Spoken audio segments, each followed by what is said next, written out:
Oh, Wraith King, definitely something they have to be worried about here. And Undying will secure the lane early on for the Wraith King. Well, I'm gonna get his first couple of levels, some points into his crit, some points into Wraith Fire Blast, get the skeletons. And they grab the Ogre Magi next. They don't have anything. I mean, it goes all right with the Monkey King here, but it not the same power in the laning phase as something like the Undying. I think DogChamp just doubles down with this early aggressive lineup they have at this point with the Puck, the Pangolier, with the Undying. They don't go Wraith King. They go maybe 5 seconds remaining. Yeah, I think you're right. I'm kind of with you on this. They need something that fights early and is aggressive. I mean, you can do Troll Warlord again. Honestly, it's decent against the Underlord. It does well against the Monkey King as long as you have like decently like even net worth. Later in the game it becomes more difficult, but yeah, I think Troll might just be the pick. Oh, they go Slark. Okay. I was thinking about that one here. That is a very early aggressive hero that they picked up now, but it feels a little bit underwhelming at the same time. I think if they end up losing the lanes, there is no way they get back into it. They're just not going to have enough damage. Lukey is amazing on this Pangolier, and he'll create tons of opportunities for them. Don't get me wrong. I'm also not a Slark fan, as you've heard me talk about again and again. You like the hero, though. I think Slark is good in certain games, and right now it's very good against the Underlord. The other thing you have to consider, though, is if you get caught without Dark Pact, you are so screwed in this game. Like there's just like there's nothing you can really do if you get caught without your Dark Pact. Shadow Shaman is just so good at controlling the Slark. The other thing too is like the Underlord's Pit of Malice is difficult to play around in general as Slark, like because if anyone's like standing in it or near it, like Dark Pact will disrupt the first route, but the second route just comes in immediately after. Yeah. Yeah, a Blink Dagger on Z Freak here, if he's playing the Shadow Shaman, is going to be essential against this Slark, though. Otherwise, you're going to struggle to actually get onto him before he activates that Dark Pack. So Blink Hex, and if anybody's going to be able to find the farm, it is Z Freak. I mean, look at what he did to them in the last game. It was pretty crazy. Viper banned out, which is a little bit surprising to me. He's all right against the Slark, but I think they're worried about them just grappling them here. Now World Devourer grabbed out last. One of those strongest heroes inside the patch would somehow meet it through. Yeah, the second last pick here. They will take it, and that's a Rayla Lisa special for sure. Mid lane, the last pick here going to be for Annihilate. I mean, they could. I mean, they just need to pick something again that they're familiar with. Is it Pugna? It's got to be Pugna, man. Look at this. These heroes that they're playing against here. Keep Monkey King alive on the front line. Do tons of damage with the ward to do so much work this game. Save yourself from the Slark if he tries to pounce on you with that Decrepify. You already have like a solid front line between Underlord, Monkey King, Ogre, Magi. I think Pugna is pretty good here. You don't have the best time in the world in the mid lane against the Puck, but well, I think it's mid OD. Well, I think they're gonna forward position the Puck. Do you think Rayla run the Lisa's OD gonna as take support? Okay, I'm thinking that they'll run the OD as support. I'm not positive though. I mean, I guess they can do either or. Yeah. Anyway, 50 seconds to work with here. They're not certain what they want to grab just yet. Talking it through with the rest of the team.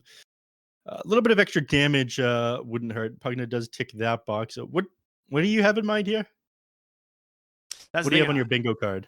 Well, I don't know, because the heroes that I think would have been good are all banned. Bloodseeker. Okay. Interesting. That is your Slark counter right there. It's also your Pangolier counter. And you can take Monkey King to the mid if you want. Mm-hmm. So they have some options. Either or, honestly, I think Bloodseeker can go mid here. You do see Yarn on the Puck, so it is Rayla Lisa OD. And Bloodseeker has way more sustain than he used to do. The changes to Thirst pretty much takes you back to like the old school Bloodseeker days. I'm not sure if you remember just like regaining like 15% of your health off every creep and just out sustaining the lane. But they will have the option here. It looks like they're still trying to decide exactly what they want to do. Yeah, it's going to be Monkeys Forever on the Underlord. He hadn't locked in either, so there was talk of him playing at mid as well. So I Annihilate He's going to be playing the Monkey King, and it will be Boris on the Bloodseeker here. Love to see it. All right. Mhm. Game number 2 coming up here between Simply TOOBASED and DogChamp. Game 1 was just Simply TOOBASED all the way. I mean, they looked so freaking good. Ritsu should have a pretty good lane against the Underlord in every way. I mean, this lane is super difficult for the Underlord to play. The only thing you can really do is just Firestorm 1 and just shove the lane as fast as possible and start pulling. Or you have to have like your 4 position pulled away for you. Do you think they'll try to play Bloodseeker aggressively against Ritsu on this Slark here? I feel like you can't really let him pop off. They did a decent job of shutting him down last game. Effective strategy, in my opinion. Do you go back for that here, or you just play regular safe lane Bloodseeker? I think you just safe lane the Bloodseeker because it is pretty decent against Pangolier. You pretty much force him to save Swashbuckle for Bloodright. Otherwise, he just gets caught and will die. So we'll see. But good old Monkeys Forever Underlord right there as he just ice skates around the floor.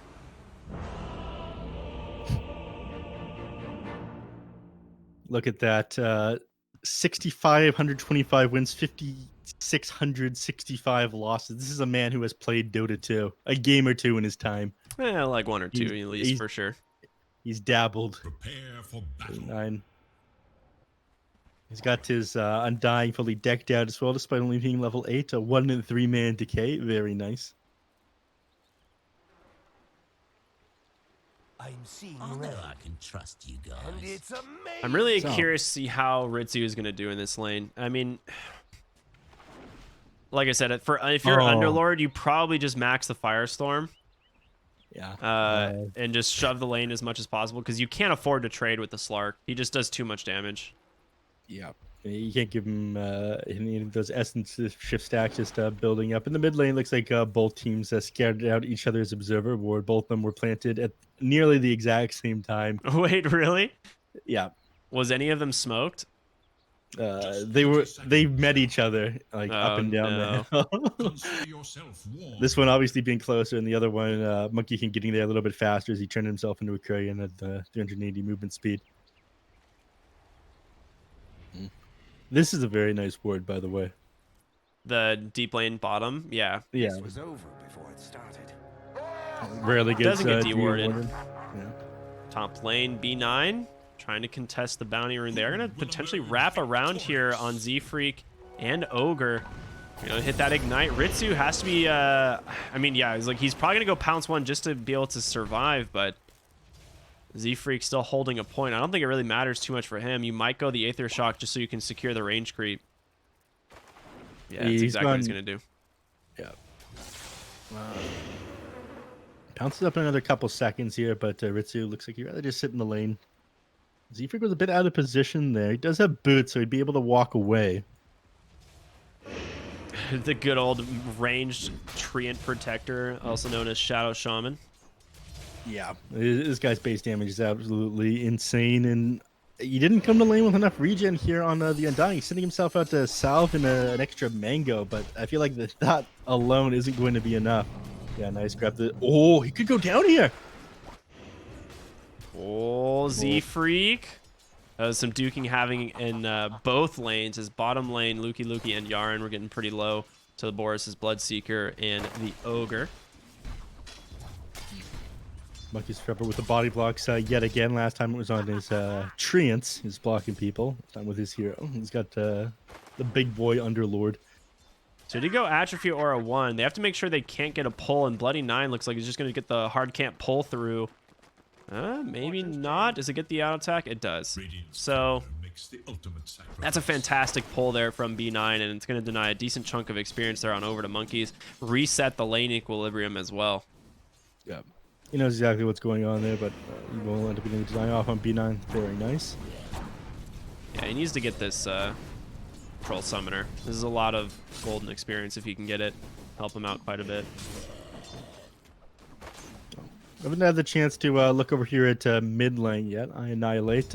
Very odd that he decided to go multiple points into Jingu Master against a ranged hero. I'm not sure he's ever going to get his hands on Rayla Lisa, but with having Astral Imprisonment to fall back on. Yeah, definitely an odd one. I mean, OD doesn't have like the longest attack range, but Monkey King, like you said, you just get astraled, and then you don't really have a way of building up those stacks that easily. Yeah. It was a bit like a waste of point. I like what Ritsu did last game. You know, he was playing against missed that dodge too. I annihilate off his game, it seems. But in the last game, Ritsu maxed out his prime or his tree dance, his primal spring first, as he knew that very rarely who's actually going to get the stacks off the Nature's Prophet. It's a lot of kind of lane pulling from this top lane. They don't really have a choice. Like, they can't really afford to put monkeys near this Slark, and so as long as Bloody Nine's able to continue pulling, he's definitely winning the lane. Yeah, I committed onto Yaren there, but he actually managed to dodge the blood right that came out into him with the phase shift. A bit of an odd choice, you know, playing support Puck, getting this at level 2, but against a Bloodseeker it is very necessary.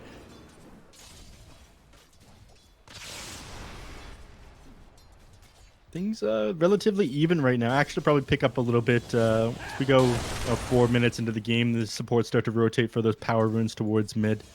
Neither of these mid laners like picking up bottle, but still pretty important scouting those ones out. I just realized like how this is legitimately like one of the best Bloodseeker games ever. You know, you're against Luki's Pango, you're also against the Slark. Like, both these heroes struggle so much against Bloodseeker.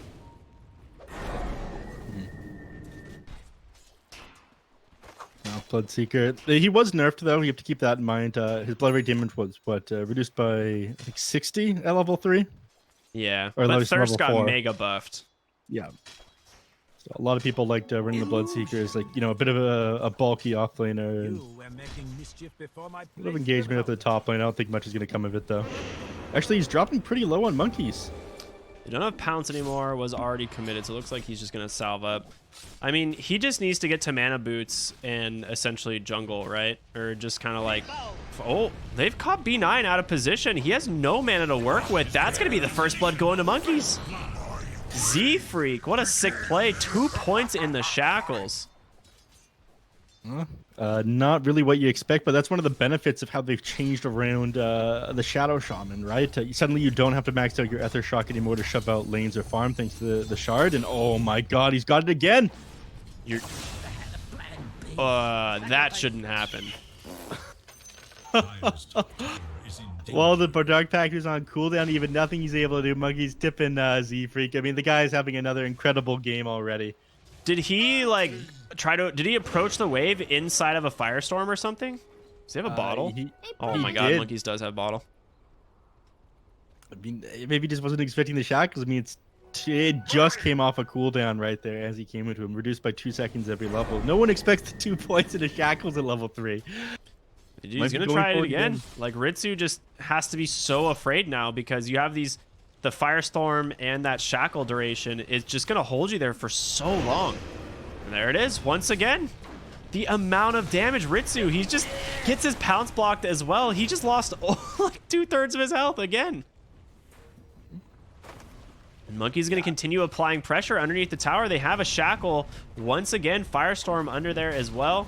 Ritsu does have Dark Pact, but no pounce, trying to just run for his life. He's just getting chased down by his lumbering beast.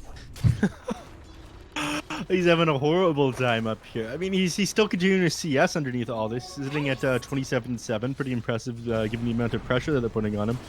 All right, they're waiting for it. They knew he had Dark Pact there, and there it is. Let's see the shackle.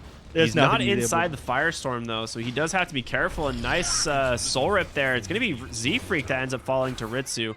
Does get the hex off, body blocks in from B9, and they will find it. Yeah, you need that 3rd point in firestorm for sure. Thanks for that. I was surprised. I think Monkeys Forever was afraid about giving both of them up right there, or the Undying just being able to get the 2-man decays off. Horse went to 3 points in Thirst. I was curious if he'd do it. I mean, yeah, like I said, it did get a huge buff. He had 92 health for a range creep or a melee creep that dies near him. Quite a bit. Lukey struggles to get anywhere close to the lane because this. None of your harass is actually going to stick onto this Bloodseeker. You're forced to get back again and again here. Bloodseeker at 2,800 net worth to 2,150 here on Lukey. Mid lane, Just I continuing to- Annihilate. Actually pretty even with Rayla Lisa, considering the mismatch there. Bottom lane, he's going to go for that Blood Right zone. Lukey back the opposite direction. Nice Fire Blast there. Boris, if he gets this kill, he's going to get so much health back. Ends up going over to Empyrean, thanks to that Ignite. You get a little bit if heroes within 300 AoE, so he heals up just a smidgen. But this cowbell giving 158. Yeah, he clears his creep wave. He's going to be back up to full by the time Lukey's back in lane. Top lane. Ooh, Play 9. Monkeys goes down. They find another kill up here. 2 permanent agility on Ritsu. He does have infinite scaling this game. Nice. Should look to their top tower. I'm pretty sure that this is still bugged in some way, the Essence Shift. There's been like times when I've just actually gotten the last hit on a hero and just didn't get the permanent Essence Shift, and I don't know why. Interesting. That is a little bit bizarre. Is it? We are still in a beta, though. You have to keep that in mind. There are little things in the game. Maybe if Dota was out a little bit longer, wouldn't have to deal with those kinds of bugs. Yeah, you got to give the developers, a couple months to time. get out of beta. Some time. There's other things they're working on. Boris bottom lane level 6 has the Orb of Corrosion, and I'm assuming. Oh, he went Treads. Okay, I was like, I'm assuming he's going like Phase Boots, but goes Treads instead. I'm curious if he's gonna opt for the Aghanim Shard because it's 2% max health as pure damage per auto attack. It seems better than it is, I think. Like you see that, you're like, wow, that's pure damage per auto. That seems really cool. And then you try it, and you're like, oh, it's really not. So we'll see what he decides to do. Yeah. It's been a while since we've seen like a safe lane Bloodseeker. Now, Middle tower. it has. I mean, the hero's fallen off. One of the major reasons why people were picking is I think I was trying to touch on earlier was the amount of pure damage you do with Blood Raid. Losing 60 pure damage is quite a bit. It stopped people from shoving out towers. The 6-second silence on it was absolutely amazing. That part wasn't nerfed, but he is definitely a bit weaker after losing the burst potential on the hero. This game he was just too good to pass up against the Slark and the Pangolier, though. It Yeah. made sense to grab it. So OD has that Meteor Hammer now completed. So mid lane, if you leave for too long, Rayla Lisa can definitely take the tower with the Meteor Hammer. But Z-Freak, he's just been hanging out, getting some solo experiences. They've rotated I Annihilate to the bottom lane, and they've sent the other hero to the jungle. In the bottom rune here, Yarn able to get that jaunt away. A lot of damage coming out from Lukey's Pango. He's going to try and turn away onto I Annihilate. Gets that disarm. Boundless Strike will stun him for the time being. They could potentially just turn this if Lukey doesn't have a swashbuckle for a few more seconds, and I Annihilate does have that 2 points in Jingu, 4 points in the Primal Spring. If he gets another disarm, oh my god, he does. Lukey, the madman, just gets him. He's got his stick. He's got a mango in his backpack. He's swapping in, but he might be able to get away. And he does. Disarms him, slows him. Unbelievable. The luck on this man. Good old Pangolier. Lucky Shot is an absolutely disgusting ability that should be removed by the game, but my god, Lukey manning up as if it's the only option there, and he gets it done. Top lane coil onto Boris. He drops the Blood Right and a Rupture onto Ritsu, but he can't survive this all by himself. In comes Monkeys Forever. Nice Pit of Malice, giving him some space, but they get the kill anyway. And there's going to be a couple tips coming out. A little bit of pause action. Yeah, one tip each way. Just standing his ground and fighting there on the slug. Because Bloodseeker is dead, you don't have to worry about that thirst giving you vision of him not regening back up with the Shadow Dance. I think he's just a little bit above the threshold anyways, though. So Slug will be able to get out of this one. Nothing they can do. Well, Z-Freak is actually holding on to the tome here in the mid lane, and I don't think... I don't know. I was going to say, I don't think he needs this one. He could probably pass this somebody else's way, but given his performance on the Rhythmic last game, I think if you give him a little bit of farm, he accomplishes a lot with it.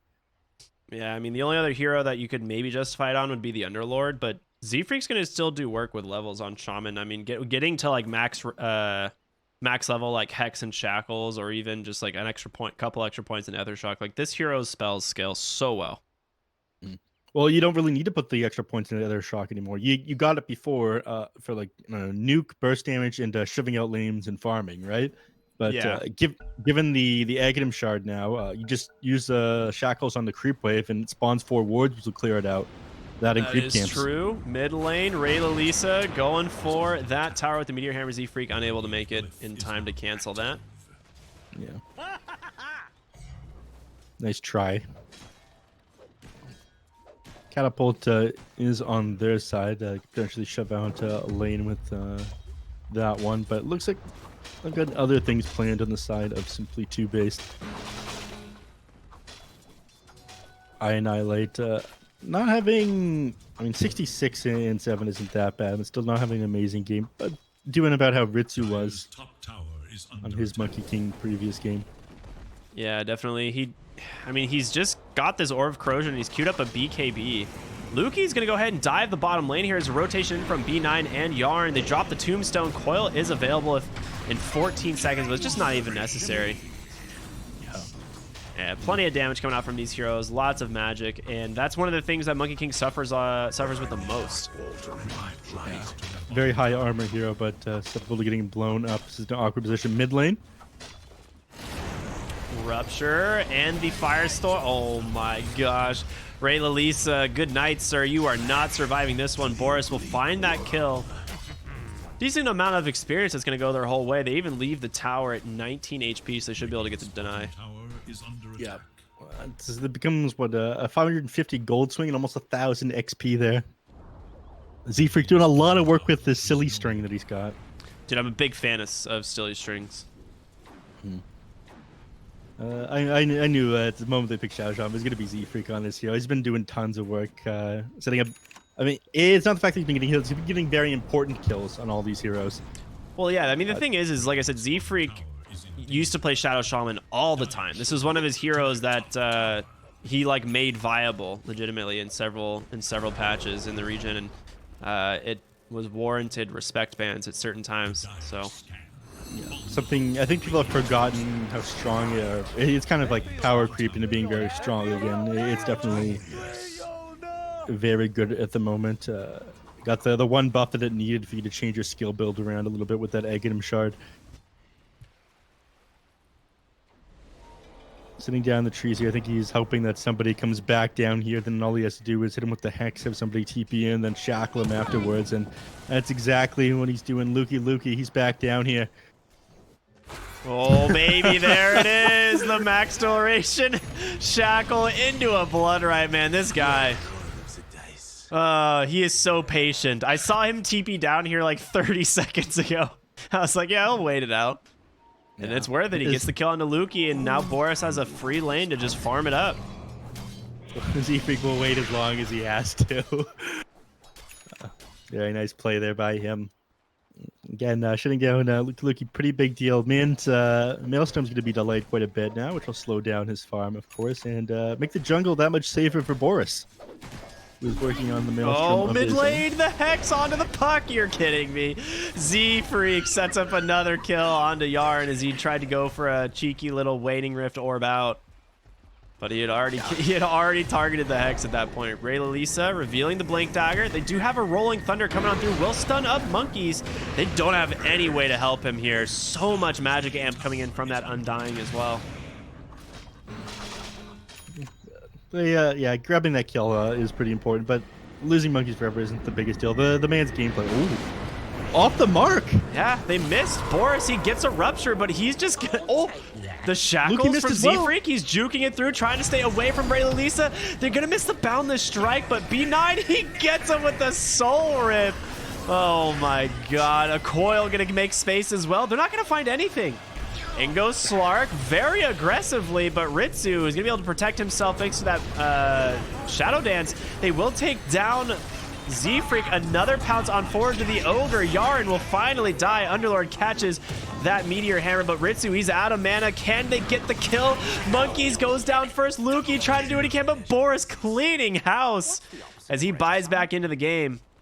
Yeah, no lucky shot proc in that time. You don't get the disarm. You got away with murder last time, but I Annihilate, he ends up being the winner of this fight. Slark, Ritsu, you got a number of kills there. Just going completely aggressive, but this Hand of Midas build isn't what he needed for that kind of aggression, unfortunately. Fight ending, going about 500 gold swing the way of simply 2-based and XP 1,000 their way. Grand scheme of things, I'd say 2-based are happy about that. Yeah, Underlord's just going to rift to the mid lane, and they're going to try and do this tier 1 tower push. They have the catapult alive, even Z-Freak closing on in under the cover of a smoke. You could drop the wards here. Ritsu, it's like you don't have a lot of help here. On the side, Z-Freak, he just finds the puck. There's going to be a nice blood right as well. A stun comes in. They will trade 1-for-1. The wards are already down, plus the tombstone. Lukey not going to commit with that rolling thunder. Backside of the fight, Imperium has been found by Ray Lalisa. He's going to try and chase him. Annihilate taking a lot of damage, as well as the rolling thunder is just coming on through. Blood right there, plus the Pit of Malice. If he can keep himself alive, he'll be fine, but Annihilate keeps getting disarmed and cannot escape. These disarms from Luki are ridiculous on the Monkey King, and this is going to be the issue that he has all game up until he gets his BKB, which he's working on right now. It feels pretty bad if you're forced to go Orb of Corruption, Phase Boots into BKB on MK, but absolutely necessary this game given what he's dealing with.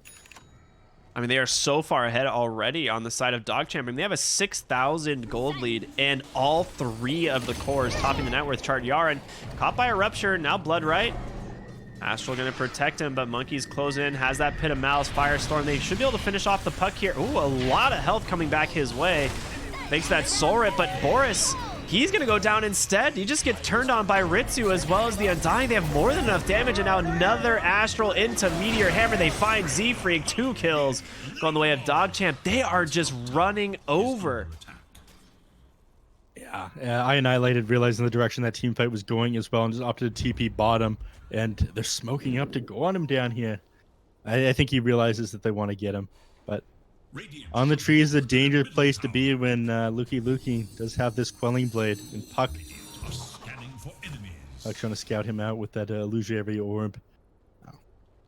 Last couple of these fights, though, pretty heavily going the way of DogChamp, and I don't think they were expecting this kind of early aggression here or them to be winning this hard this early on, simply 2-base. But they went for this early aggression lineup, and it's been working out for them quite well. Still holding this mid-tier 1. Bottom lane. Just dropping the Meteor Hammer on the tier 2. This is absolutely ridiculous, Ricky. Yeah, this is getting very out of hand, and this is what I was afraid of with the Underlord this early in the draft. Is like there are a lot of heroes that you have to be worried about when you pick the Underlord, and you know they ended up banning out the supports instead and leave Slark in the pool, who is one of like the most frustrating heroes to play against. And he has this Orb of Corruption, Midas, now Diffusal as he's working towards that Shadow Blade, and Ritsu is just going to be popping off this game as he now eclipses the 10,000 net worth. He had a rough go of things at the start, taking down in lane, but that counter kill that he managed to grab on Z-Freak, I think, made a pretty big difference. Tier 2 top, Z-Freak and I Annihilate are here. He's kind of debating on the wards, but hasn't committed quite yet. He's a little bit afraid. I think he was waiting for some sort of counter initiation. I mean, that's what he's been doing on Luki in the bottom lane, on Slark a couple of times here. Ogre will be found. Another kill going the way of Ritsu. Slark now up to 9 permanent agility. The infinite scaling here. Oh, Coil on the Bloodseeker. He's just going to snap that immediately on the high ground here. Is I Annihilate. He does have his ultimate available. Z-Freak's just going to drop the wards, finds the pucks. Shadow Dance going to be committed. I Annihilate's new BKB doing some serious work. Boundless Strike takes down that Undying, and Boris gets a lot of health back now. Luki in pursuit gets a ton of damage out from that Swashbuckle Maelstrom. And ends up going 3 for 2, and this was the brand new BKB as well. Yeah, I mean, he ended up going very well for the Monkey King there, but suddenly they can't stand their ground against the Slark anymore. He's doing too much work with just this Diffusal Blade in the Hand of Midas. Once he has the Eye of Scotty complete, I don't think Monkey King's going to be able to fight him even inside his own ultimate anymore. I think at level 17 now. I Annihilate just can't farm as fast as this Slark at this point. They do control the map. They need to somehow, take this mid tier 1 to make it harder for them to make these rotations around the map here on DogChamp. But struggling to find the time, and now Mass Serpent Ward's on cooldown for another 60 seconds. I mean, I don't know what your Bloodseeker does anymore. I mean, your Bloodseeker has 6,000 net worth at 21 minutes. Like this hero isn't offering anything in these fights. Like he's a rupture, you know, which is pretty good, but he just dies. I think he might eventually need to go Aghanim Scepter to have the multiple charges on his rupture to shut down both the Slark and the Pangolier, but he's very far off getting anything like that right now, and there's very little space to work with on the map. Oh, mid lane, they've caught Luki on his Pango. A nice initiation. There's going to be the Soul Rip on the backside. Keeps Luki. He misses the Boundless Strike. He's out. Oh, no. And here comes the Rolling Thunder. Underlord, he's just channeling this Dark Rift. He's getting the boys out. The Astral, however, is going to... It will bring him. Yeah, it's like it will take him all the way back, right? Okay. Yeah. Which is, you know, not a good mechanic in my opinion, but whatever. It sets up they think about doing Roshan here. Slark, unfortunately, not a great hero. They'll do this one pretty slow, but they committed a lot in that last team fight. He's got the Scotty, man. Mm-hmm. He is so strong. I mean, you have to be able to jump into this pit. I mean, Boris is like really the only way to do it with that blood right on the high ground. It's going to be Pucky, dodge the Boundless Strike again. There's going to be the Astral, the BKB channeling into that Meteor Hammer. Perfectly timed stun, but on the backside, holding both of these heroes in place. Boris, he can't get to Luki's Pango as he's just running around this fight, not really sure who he can target. His two heroes are dead. Z-Freak, he's got to just stand here on the front side, but he just gets popped by Luki once again, and now Boris, he might be able to finish him off, but in comes Ritsu. He has a pounce, Saddle Dance, and everything available. It's a disaster for the side of Simply TOOBASED. They just can't win these fights. Torn in every single direction. Taking these scrappy fights are exactly what Pango and Slark love doing. They can't hold him in one place anymore, and Z-Freak, you know, trying as he can, he's getting torn apart there. OD as well. Ray Lisa here ripped apart the Monkey King, who didn't have his BKB up in that team fight, which again is one of the reasons why they thought it was safe to take Roshan. Wasn't these big ultimates they had available besides whether or not they can fight into that. It is the Monkey King's BKB, one of the most crucial things here. Now complete dominance over the map. 15k net worth lead here at only 23 minutes into the game. Yep. Game 1 was a stomp for Simply TOOBASED, and Game 2 right now looking incredibly good for DogChamp. And DogChamp, they very much need this right now. Last 3 games for them, not looking very good, but a very convincing lead for them right now. And they don't scale super hard in the late game, and given the fact that you went for this BKB first build on the Monkey King, you're going to struggle to find the farm to get back into it as well. Yeah. They also finished the defusal on Luki as bottom lane. They find Boris once again on the Bloodseeker. No BKB even close. They'll just be able to finish off that kill. I Annihilate in some trouble as well as Luki continues the chase into the base. He does have BKB available. I think they're just trying to force it. Astral, Meteor Hammer will catch 2. They get the BKB on Ray Lisa, but he just snaps down that kill on top of that Ogre. Has to be careful as he's going pretty far. Z-Freak trying to get the shackles. A nice ward placement, but Luki able to blink out of the base, and now I Annihilate. His BKB's been committed for this Boundless Strike. Does catch the OD, but a silence onto the Underlord. He can't do anything. He's getting surrounded. The disarm, he's dead. Oh my gosh. With that BKB expended, there's nothing that the Monkey King was going to be able to do. He knew that he had to go forward to either get the kill or everything would fall apart. Everything is falling apart. Oh my gosh. They are just so far ahead here. There's such little that they're able to do. I mean, Boris, he's hesitant to even go out there and throw a Blood Raid out. Instead, he opts to start pushing out top way. This tier 3, this rack, they're definitely going to lose here. By the time this Bloodseeker, it looks on paper, you're like, oh, this is such a good Bloodseeker game, but it has just done nothing. It feels like just the hero is just too bad. Simply too bad. Simply too bad. I mean, I don't think this is a Boris thing. Like, we saw Boris play a great game 1. It just feels like this Bloodseeker doesn't offer much to the table here. It's fallen off. I mean, his job was to shut down the Slark and the Pangolier, but he's not able to do either of those things. They don't pump out enough damage without Boris popping off, and they don't do enough damage given the items that Monkey King picked up. Dire are scanning for enemies. Looks like they these two very crucial things. The safe lane carry not doing enough damage, and then of course Monkey King isn't able to do enough either just with this BKB build. And your offlane is Underlord. Yes, you can pump out lots of magical damage, but that's about it. Yeah, I think the one more bad fight here from Simply TOOBASED is just a GG scenario. They're going to find Z-Freak here on the Shaman, and a nice swashbuckle doing quite a bit of damage. They get the kill with the Tombstone. Blink in aggressively here from Lukey. Monkey's just going to immediately start trying to channel that Dark Rift, but it doesn't matter. 3 heroes dead right outside the base, and this is what I was afraid of. We'll go ahead and rupture up Lukey. Bloodright is down. He takes a lot of damage from this, but Boris still can't do anything about it.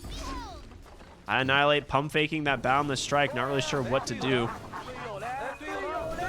That's going to be a tier 2 tower. Aegis still available for another minute and a half.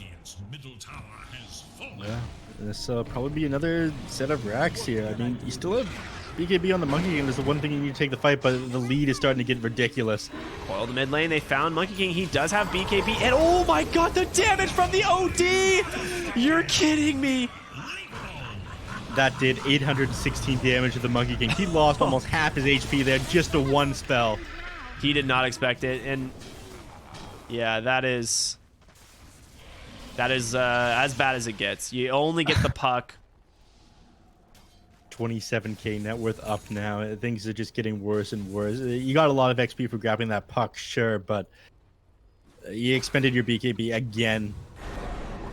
Nice Astral there to save. Well played. And Rolling Thunder still available. They're going to go ahead and still shackle up the Slark, but does get that the Dark Pact off in time. Allow him to just back away. Aegis is up for another 30 seconds here. Looking to find everything they can with it. Yeah, blink on forward aggressively. Great initiation. I mean, they can just continue the chase. These guys have so much damage. They're just so far ahead. Lukey just rolls on by as he gets himself another kill. Ray Lisa gets a second banish onto the Monkey King as he's got nothing left. This is a slap as Boris GG's out, and they will tie the series 1-1. And disconnects from the game, and that is it. I don't think that they should keep going with this one. They're in position to start trying to fountain farm them. So DogChamp, they take game number 2 and their first victory here in the DPC. Yeah, this last pick Slark was just too dang good. Oh, I got to say, I underestimated it. I'm not a big fan of Slark, but this game, you know, just breaking out of all that lockdown. Sure, Z-Freak did a great job at the start, the leading phase, but I think the one turnaround kill they got on him allowed Slark to start to pop off. That one was super important, and not enough damage here on the Bloodseeker or I Annihilate here. They couldn't burst anyone down. There were saves coming out from the OD. Yeah, Lukey did a great job as well on this Pangolier. I don't think you could afford to give this up to him. Yeah, it's just something he's too comfortable on, right? Like, it just seems like there's no reason to give him this hero. But, you know, they tried. They gave him his Pango. He wins. And, you know, they've got to be feeling pretty good on the side of Team DogChamp after that one. That was a very convincing game. Yeah, I think they really needed that as well, just for morale, if nothing else. They haven't been having a pretty good time. I think the frustration started to get some of the players. So, solid victory for them. All right. Well, that being said, we have game 3, the final game of the day. We went all 6, baby. 2 best of 3s going the full distance. I love to see it. We'll be back after just a short break, everyone. Stay tuned for game 3 between Simply TOOBASED and Team DogChamp.